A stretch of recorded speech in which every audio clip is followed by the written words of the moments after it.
Inatasan ni Acting Chief PNP Police Lieutenant General Jose Milencio Nartates Jr. ang isang komprehensibong pagsusuri sa disability discharge ng policies ng Philippine National Police. Layong nitong matiyak na ang lahat ng pulis na nagkaroon ng matinding pinsala habang nasa tungkulin ay makakatanggap ng patas, updated at makataong suporta mula sa organisasyon. Kasunod ng direktibang ipinalabas ng Pangulong Ferdinand Bongbong Marcos Jr.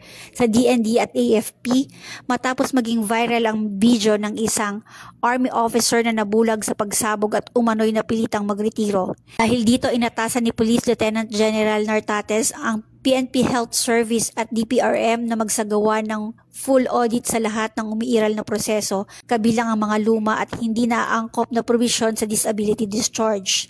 Dagdag pa niya, bukas ang PNP sa harmonized protocols kasama ang DILG, NAPOLCOM at iba pang security agencies upang maging pare-pareho ang standard sa disability rating, medical evaluation at computation ng benepisyo ng mga uniformed personnel. Kaugnay nito, ipinag-utos din ng PNP Chief ang pagtukoy ng mga administrative at technical positions na maaring gampanan ng mga pulis na medically unfit for field duty ngunit kaya pang maglingkod sa operation. Tiniyak ni Police Lieutenant General Nartates na patuloy na papalakasin ng PNP ang welfare at recognition programs para sa mga nasugatang pulis mula sa medical care, financial assistance, counseling hanggang reintegration support. Aniya, hindi natin pababayaan ang mga nag-alay ng buhay para sa bayan.